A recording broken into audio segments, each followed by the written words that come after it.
खुलुमबाय स्टुडिय'आव आं किलिकां ब्रह्म बिजनियाव दुलाराय गुदि बाथौ आफादनि 80 बोसोरारि जथुमा खुंफुंनाया थुंगेबाय।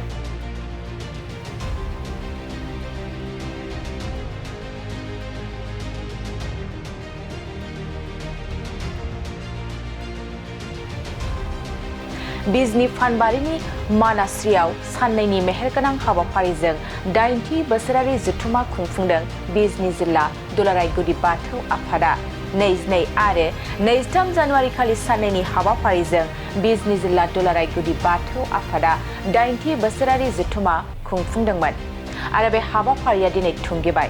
22 आरो 23 जानुवारि खालि साननैनि हाबाफारिजों खुंफुंजानाय मेलनि गिबि सानाव थान्दै मेल आरो नैथि सानाव आफादनि फिरफिला बिरहोनाय मुंख्लंफोरनो बिबार बावनाय आरो गेवलां मेल खुंफुंनाय जायो। जोबथा हाबाफारि गेवलां मेलाव मिरु दुलाराय गुदि बाथौ लाइमोन आफादनि लोगो आफादगिरि सोरां बसुमतारी, बिटिआरनि एम धनन्जय बसुमतारी, 20 नं बिजनी LSCनि बारग' MLA कमल सिंह नार्जारी, साहित्य एकाडेमि बान्था मोनगिरि अरन राजा बसुमतारी बिथांमोना बाहागो लायो। बाथौ धोरोमनि साननैनि हाबाफारि लानानै बिजनीनि एकदमबारे सा सानजा मानास्रि हालामाव कनफारेन्स जादों। बे कनफारेन्सआव आं गेवलां मेलाव दिनैहाय आंखौ गाहाय आलासि हिसाबै लिंहरदों। आं जोबोद गोजोननाय मोनदों, जोबोद मोजां जादों। मोनसे खोथाया जाहैबाय जोङो गोदोनिफ्रायनो जोङो बुंनो हाया दिनैसिमबो बाथौ धोरोमा बबे सनाव जोनोम जानाय, बबे समनिफ्राय फालिजेननाय जों बेखौ दिनै रोखायै बुंनो हाया। थेवब्लाबो जों मोनथियो, मोनदांनो हायो जेब्लानाखि बुहुमजों लोगोसे मानसिया जोनोम जायो अब्लानो बे बाथौ धोरोमा बे जोनोम जादों होननानै जों मोनदांनो हायो। नाथायबा जों दिनैनि दिनावहाय जोङो हिन्दु होनोब्ला गुबुन गुबुन धोरोमारिफोरखौ बुजियो आरो बाथौ होनोब्ला एकदम स्पेसियेलि मोनसे जाथि फालि खालामग्रा मोनसे धोरोम होननानै जोङो दिनै स्वीकृति मोनो। खारन बाथौ धोरोमखौथ' असमिया फालन खालामा आरो दस्रा मुसलमानबो खालामा, सोरबा ख्रिस्टानाबो खालामा। बाथौ होननाय लोगो लोगो बर' जाथि फालिग्रा धोरोम होननानै दिनै मिथिनो हायो। बेनिखायनो जों बाथौखौ जों हिन्दुबो बुंनो लुबैयाखै, दस्रा धोरोमबो बुंनो लुबैयाखै, बाथौइजिम बानायनांगौ होननानै दिनैसिमबो दाबि खालामनाय दङ। आरो बे बुस्थुखौ जेब्लासिम मोना अब्लासिमबो बेखौ बाथौइजिम दाबि खालामनाया सोलिबाय थागोन आरो मोनसे टाइमाव बियो स्वीकृति मोनगोन।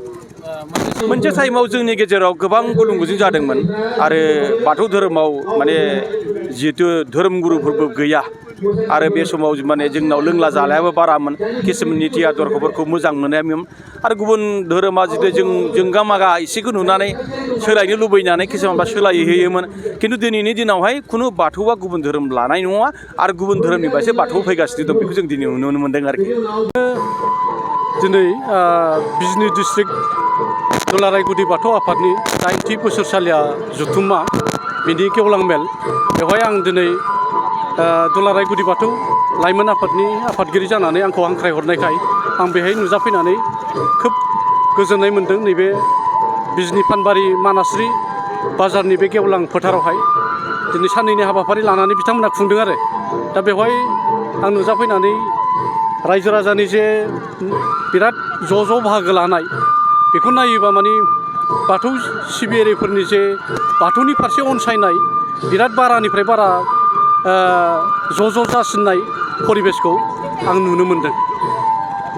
थारमाने बेखौ बुंनांगोन जे बै समावहाय जे बाथौ धोरोमा जे परिबेसनि गेजेरजों फुजा फाथाल फ्रा सोलियोमोन आरो दानि जे परिबेस बेखौ नायोबा बहुद दिफारेन्सा जाया नङा जादों।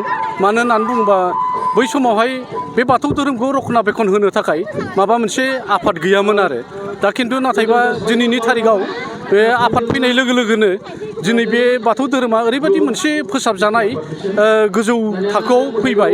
बिनि थाखायनो फ्राय दा आगोलाव जेरैबायदि परिबेसनि गेजेराव सोलियोमोन बेहाय एसे थांनाय जाया नङा, एसे धोरोमखौ नागारनानै थांदोंमोन, खिन्थु नाथायबा दा दिनैनि थारिखआव दा बेबादि थांनायनि माबायानो गैला आरो बहुद थाबथाबाय।